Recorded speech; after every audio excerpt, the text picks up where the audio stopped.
മോദിയുടെയും BJPയുടെയും ഭരണത്തിന്റെ അവസാനം ആവുകയാണ് എന്നുള്ളതിന്റെ വളരെ വ്യക്തമായ തെളിവ് ലഭിച്ചിരിക്കുകയാണ്.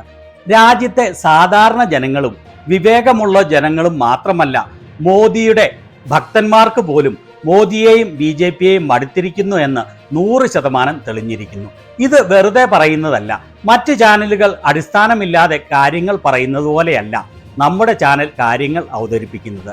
കൃത്യമായ വളരെയേറെ തെളിവുകളുടെ അടിസ്ഥാനത്തിൽ, വ്യക്തമായ ഡേറ്റകളുടെ അടിസ്ഥാനത്തിൽ മോദിയുടെയും BJPയുടെയും കളികൾ അവസാനിച്ചു എന്നുള്ളത് നിങ്ങൾക്ക് യാതൊരു സംശയത്തിനും ഇടയില്ലാത്ത വിധം വ്യക്തമാക്കി തരാം. മോദിയുടെ ഭക്തന്മാരോടും ഇത് കണ്ട് കാര്യങ്ങൾ മനസ്സിലാക്കണമെന്ന് അഭ്യർത്ഥിക്കുകയാണ്. ഇനി സംശയമുള്ളവർക്ക് ഈ കാണിച്ചിരിക്കുന്ന തെളിവുകൾ ശരിയാണോ എന്ന് നേരിട്ട് കണ്ട് ബോധ്യപ്പെടേണ്ടതാണ്.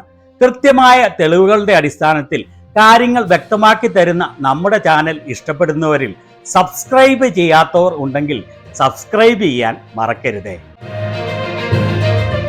കഴിഞ്ഞ ദിവസം പാർലമെന്റിൽ വളരെ തമാശ എന്ന് പറയട്ടെ, വന്ദേ മാതരത്തെക്കുറിച്ച് ചർച്ച നടത്തി.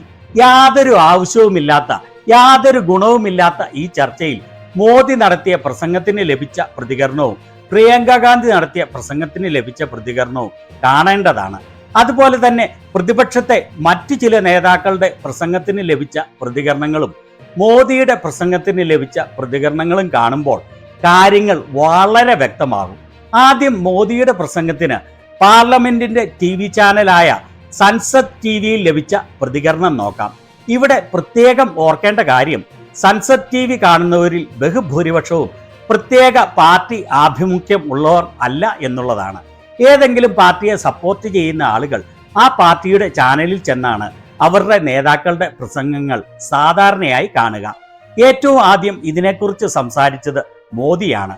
അത് ലൈവായി സൻസദ് TV സംപ്രേഷണം ചെയ്തതാണ് ഇത്. ഏതാണ്ട് 2 ദിവസത്തിലധികമായി, ഏകദേശം 3 ദിവസത്തോളമായി മോദിയുടെ ഈ പ്രസംഗം കഴിഞ്ഞിട്ട്. മോദിക്ക് സൻസദ് TV യൂട്യൂബ് ചാനലിൽ ലഭിച്ച വ്യൂസ് എത്രയാണെന്ന് ഊഹിക്കാമോ? 2 മില്യൺ, 1 മില്യൺ, 5 ലക്ഷം, 3 ലക്ഷം, 2 ലക്ഷം, ഏറ്റവും കുറഞ്ഞ 1 ലക്ഷം, അല്ലെങ്കിൽ ഒരു 50,000 എങ്കിലും. വളരെ തെറ്റാണ്. 9.5 മില്യൺ സബ്സ്ക്രൈബേഴ്സ് ഉള്ള സൻസദ് TVയുടെ യൂട്യൂബ് ചാനലിൽ മോദിയുടെ പ്രസംഗം കണ്ടത് വെറും 14,000 പേരാണ്. 2 ദിവസങ്ങൾ കഴിയുമ്പോഴേക്കും വെറും 14,000 പേർ. അതിന് ലഭിച്ച മറ്റ് എൻഗേജ്മെന്റുകൾ അതിലും ദയനീയമാണ്. വെറും 348 ലൈക്കുകൾ മാത്രമാണ് മോദിയുടെ ഈ പ്രസംഗത്തിന് ലഭിച്ചത്. അതിന് ലഭിച്ച കമന്റുകൾ വെറും 122. ഈ 122 കമന്റുകളിൽ 99% അധികവും നെഗറ്റീവ് കമന്റുകളാണ് എന്നുകൂടി അറിയുമ്പോൾ രാജ്യത്തെ സാധാരണ ജനങ്ങൾ എത്രത്തോളമാണ് മോദിയെ വെറുക്കുന്നത് എന്ന് വളരെ വ്യക്തമാണ്. ഈ വീഡിയോയുടെ താഴെയുള്ള ഏതാനും കമന്റുകൾ കണ്ടുകൊള്ളൂ. ഒറ്റ എണ്ണം പോലുമില്ല മോദിയെ അനുകൂലിച്ചുകൊണ്ടുള്ള കമന്റുകൾ. ഇവിടെ ഇതാ ഒരു കമന്റ് വന്ദേ മാതരം എന്ന് പറഞ്ഞ് ഗ്രേറ്റ് സ്പീച്ചാണ് എന്ന് പറഞ്ഞ് കൊടുത്തിരിക്കുന്നു. അത് മാത്രമാണ്, അല്ലെങ്കിൽ വന്ദേ മാതരം എന്ന് പറയുന്നത് മാത്രമാണ് മോദിയെ അനുകൂലിച്ചുകൊണ്ടുള്ള ഏതാനും കമന്റുകൾ. ബാക്കിയെല്ലാം എതിരായ കമന്റുകളാണ്. വളരെയേറെ ആളുകൾ പറഞ്ഞിരിക്കുന്നത് രാജ്യത്ത് വളരെയേറെ പ്രശ്നങ്ങൾ ഉള്ളപ്പോൾ ഇത്തരത്തിൽ പാർലമെന്റിൽ ചർച്ച നടത്തിയത് വെറും നാണംകെട്ട പരിപാടിയാണ് എന്നാണ്. ഇതാണ് സൻസദ് TVയിൽ വന്ന പ്രിയങ്ക ഗാന്ധിയുടെ പ്രസംഗം. മോദിയുടെ പ്രസംഗം കഴിഞ്ഞ് വളരെ മണിക്കൂറുകൾക്ക് ശേഷം മാത്രമാണ് ഈ വീഡിയോ പോസ്റ്റ് ചെയ്തത്. അതിന് ലഭിച്ചിരിക്കുന്ന വ്യൂസ് മോദിക്ക് കിട്ടിയതിന്റെ ഏതാണ്ട് 10 ഇരട്ടിയോളമാണ്. കൃത്യമായി പറഞ്ഞാൽ 1,26,000 അധികം ആളുകളാണ് മോദിയുടെ പ്രസംഗം കഴിഞ്ഞ് മണിക്കൂറുകൾക്ക് ശേഷം മാത്രം പോസ്റ്റ് ചെയ്ത പ്രിയങ്കയുടെ വീഡിയോയ്ക്ക് സൻസദ് TVയിൽ ലഭിച്ചത്. 9 ഇരട്ടി വ്യൂസ്. ലൈക്കുകളുടെ എണ്ണം നോക്കുകയാണെങ്കിൽ മോദിയുടെ വീഡിയോയ്ക്ക് വെറും 348 ലൈക്കുകൾ ലഭിച്ചപ്പോൾ പ്രിയങ്ക ഗാന്ധിയുടെ വീഡിയോയ്ക്ക് ലഭിച്ചത് 4,400 അധികം ലൈക്കുകളാണ്. 12 ഇരട്ടിയിലധികം ലൈക്കുകൾ. മോദിയുടെ വീഡിയോയ്ക്ക് വെറും 122 കമന്റുകൾ. അതും 99% മോദിയെ എതിർക്കുന്ന കമന്റുകൾ. എന്നാൽ പ്രിയങ്ക ഗാന്ധിയുടെ വീഡിയോയ്ക്ക് ലഭിച്ചത് 632 കമന്റുകളാണ്. മോദിയേക്കാൾ 5 ഇരട്ടിയിലധികം കമന്റുകൾ. ഈ കമന്റുകളിൽ 99% മോദിക്ക് ലഭിച്ച കമന്റുകളുടെ നേരെ വിപരീതമാണ്.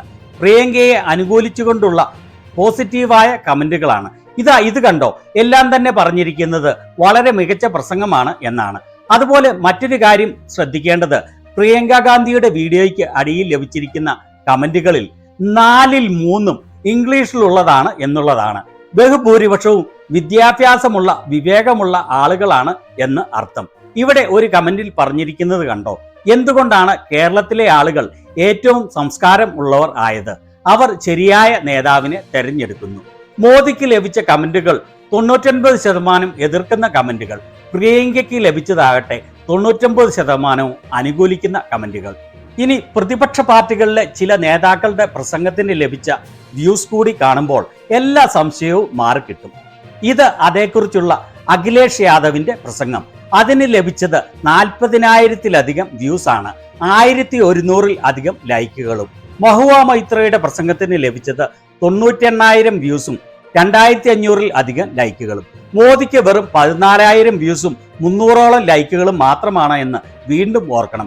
സമാജ്വാദി പാർട്ടിയുടെ MP-യായ ഇക്ര ചൗധരിയുടെ പ്രസംഗത്തിന് ലഭിച്ചത് 41,000-ലധികം വ്യൂസും 1,300-ലധികം ലൈക്കുകളുമാണ്. ഇവർ ഫസ്റ്റ് ടൈം MP ആണ് എന്ന് ഓർക്കണം. അസറുദ്ദീൻ ഉവൈസിയുടെ പ്രസംഗത്തിന് ലഭിച്ചത് 93,000-ലധികം വ്യൂസും 2,800-ലധികം ലൈക്കുകളുമാണ്. എന്തിനേറെ പറയുന്നു, സ്വതന്ത്ര MP ആണ് എന്ന് പറയാവുന്ന ആസാദ് സമാജ് പാർട്ടിയുടെ ഏക MP ചന്ദ്രശേഖറിന്റെ പ്രസംഗത്തിന് പോലും 22,000 വ്യൂസും 1,300-ലധികം ലൈക്കുകളും ലഭിച്ചു എന്നുകൂടി പറഞ്ഞാൽ 14,000 വ്യൂസും 300 ലൈക്ക് ലഭിച്ച മോദിയുടെ പ്രസംഗത്തിന്റെ അവസ്ഥ ഓർക്കണം. അപ്പോൾ മന്ദഭക്തർ വിചാരിക്കും, അല്ലെങ്കിൽ കമന്റ് ഇടാമെന്ന് വിചാരിക്കും, മോദിയുടെ ചാനലിലാണ് മോദിക്കുള്ള വ്യൂസ് എല്ലാം ലഭിക്കുന്നത് എന്ന്. ഏതാണ്ട് 30 മില്യണോളം സബ്സ്ക്രൈബേഴ്സ് ഉള്ള മോദിയുടെ സ്വന്തം യൂട്യൂബ് ചാനലിൽ പോലും വളരെ ദയനീയ പ്രകടനമാണ് മോദിയുടെ ഈ പ്രസംഗം കാഴ്ചവെച്ചത്. സാധാരണയായി നമ്മൾ വിചാരിക്കും 30 മില്യൺ സബ്സ്ക്രൈബേഴ്സ് ഉള്ള വിശ്വഗുരുവിന്റെ സ്വന്തം ചാനലിൽ മിനിമം 1 മില്യൺ വ്യൂസ് എങ്കിലും ലഭിക്കുമെന്ന്. എന്നാൽ പരമദയനീയം എന്ന് പറയട്ടെ, വെറും 2,69,000 വ്യൂസ് മാത്രമാണ് മോദിയുടെ ചാനലിൽ പോലും ഇതിന് ലഭിച്ചത്. മറ്റ് എൻഗേജ്മെന്റുകളും പരമദയനീയമാണ് മോദിയുടെ സ്വന്തം ചാനലിൽ പോലും. വെറും 11,000 ലൈക്കുകൾ മാത്രം, കമന്റുകളാകട്ടെ വെറും 1,009 മാത്രം. എന്നാൽ കോൺഗ്രസിന്റെ ചാനലിൽ പ്രിയങ്കയുടെ ഈ പ്രസംഗത്തിന് ലഭിച്ചത് 3,95,000 വ്യൂസ് ആണ്. മോദിക്ക് സ്വന്തം ചാനലിൽ ലഭിച്ചതിനേക്കാൾ ഏതാണ്ട് 1.5 ലക്ഷം കൂടുതൽ വ്യൂസ് കോൺഗ്രസിന്റെ ചാനലിൽ പ്രിയങ്ക ഗാന്ധിക്ക് ലഭിച്ചിരിക്കുന്നു. ഓർക്കണം, കോൺഗ്രസിന്റെ ചാനലിൽ 7 മില്യണിൽ താഴെ സബ്സ്ക്രൈബേഴ്സ് മാത്രമേ ഉള്ളൂ എന്ന്. അതുപോലെ തന്നെ കോൺഗ്രസിന്റെ ചാനലിൽ പ്രിയങ്കയുടെ ഈ പ്രസംഗത്തിന് 1,524 കമന്റുകളാണ് ലഭിച്ചത്. ഒറ്റ നോട്ടത്തിൽ നോക്കുമ്പോൾ ആ കമന്റുകളിൽ 90% ഇംഗ്ലീഷിലുള്ളതാണ് എന്ന് മനസ്സിലാവും. ഓർക്കണം, മോദിയുടെയും പ്രിയങ്കയുടെയും പ്രസംഗങ്ങൾ ഹിന്ദിയിൽ ഉള്ളതായിരുന്നു. എന്നാൽ കോൺഗ്രസിന്റെ ചാനലിലും സൺസദ് ടിവിയുടെ ചാനലിലും പോസ്റ്റ് ചെയ്ത പ്രിയങ്ക ഗാന്ധിയുടെ ഈ വീഡിയോകളുടെ അടിയിലുള്ള കമന്റുകൾ ബഹുഭൂരിപക്ഷവും ഇംഗ്ലീഷിലുള്ളതാണ്. അത് വ്യക്തമാക്കുന്നത് പ്രിയങ്കയെയും രാഹുലിനെയും ഒക്കെ കേൾക്കുന്നവർ വിദ്യാഭ്യാസമുള്ള ആളുകളാണ് എന്നാണ്. അതുപോലെ തന്നെ കോൺഗ്രസ് അല്പം എഡിറ്റ് ചെയ്ത് ഒരു ട്രെയിലർ ഉൾപ്പെടെ ഇതേ വീഡിയോ ഈ ചാനലിൽ പോസ്റ്റ് ചെയ്തതിന് മറ്റൊരു 21,000 വ്യൂസ് കൂടി ലഭിച്ചു. പ്രിയങ്കയ്ക്ക് സ്വന്തമായി ഒരു യൂട്യൂബ് ചാനലുണ്ട്. അത് അത്ര ആക്റ്റീവ് അല്ല. എന്നിട്ട് പോലും ആ ചാനലിൽ പ്രിയങ്ക ഗാന്ധിയുടെ ഈ പ്രസംഗത്തിന് 77,000-ലധികം വ്യൂസ് ലഭിച്ചു. അതുപോലെ 3,100-ലധികം ലൈക്കുകളും വെറും 6 ഡിസ്ലൈക്കുമാണ് പ്രിയങ്കയുടെ സ്വന്തം ചാനലിൽ ഇതേ പ്രസംഗത്തിന് ലഭിച്ചത്. BJPയുടെ സ്വന്തം ചാനലിൽ മോദിയുടെ പ്രസംഗം പോസ്റ്റ് ചെയ്തിട്ടേ ഇല്ല. അവിടെ പോസ്റ്റ് ചെയ്താൽ ആരും കാണുകയില്ല എന്ന് അവർക്കറിയാം. ഈ കാര്യങ്ങൾ വളരെ വ്യക്തമായി കാണിക്കുന്നത് മറ്റൊന്നുമല്ല, ഇന്ത്യയിലെ ജനങ്ങൾ പരിപൂർണമായി മടുത്തിരിക്കുകയാണ് മോദിയെയും കൂട്ടരെയും കൊണ്ട്. മോദി പറയുന്ന വിഡ്ഢിത്തരങ്ങൾ കേൾക്കാൻ സാധാരണ ജനങ്ങൾക്കല്ല, മോദിയുടെ സ്വന്തം ഭക്തന്മാർക്ക് പോലും താല്പര്യമില്ലാതായിരിക്കുന്നു. 30 മില്യൺ സബ്സ്ക്രൈബേഴ്സ് ഉള്ള മോദിയുടെ ചാനലിലെ ബഹുഭൂരിപക്ഷം സബ്സ്ക്രൈബേഴ്സും വെറും ബോട്ടുകൾ ആയിരിക്കാനാണ് സാധ്യത. ലക്ഷക്കണക്കിന് മൊബൈൽ ഫോണുകൾ ഉപയോഗിച്ച് ഫേക്ക് എൻഗേജ്മെന്റുകൾ വരുത്തിയാണ് ഇത്രയെങ്കിലും വ്യൂസ് ഒപ്പിക്കുന്നത് എന്ന് ന്യായമായും സംശയിക്കാം. അതുപോലെ നമ്മളൊക്കെ പല പ്രാവശ്യം കണ്ടിട്ടുള്ളതാണ്, മോദി നേരിട്ട് നടത്തുന്ന തെരഞ്ഞെടുപ്പ് പ്രചാരണ പരിപാടികളിൽ പോലും ആളുകൾ എത്താതെ ഇരിക്കുന്നതും നിർബന്ധിച്ചും കാശ് കൊടുത്തും ഭയപ്പെടുത്തിയും ആശാ വർക്കർമാരെയും അംഗൻവാടി തൊഴിലാളികളെയും പങ്കെടുപ്പിക്കുന്നതും. അല്ലെങ്കിൽ ഒരുപക്ഷെ 1000 ആളുകൾ പോലും മോദിയെ കേൾക്കാൻ സ്വന്തം താല്പര്യത്തിൽ എത്തുകയില്ല. ഇതിൽ നിന്നെല്ലാം ഒരു കാര്യം വ്യക്തമാണ്. സത്യസന്ധമായി നീതിയുക്തമായി ഇന്ത്യയിൽ ഒരു തെരഞ്ഞെടുപ്പ് നടന്നാൽ നരേന്ദ്രമോദി പോലും വിജയിക്കുകയില്ല. BJP എന്ന് പറയുന്ന മണ്ടന്മാരുടെ ക്ലാനിന് 50 സീറ്റുകൾ പോലും ലഭിക്കുകയില്ല എന്ന് തന്നെയാണ്. അതിന് ഇതിൽ പരം വേറെ ഒരു തെളിവില്ല. ഇതിനെക്കുറിച്ച് നിങ്ങളുടെ അഭിപ്രായം എന്താണ്?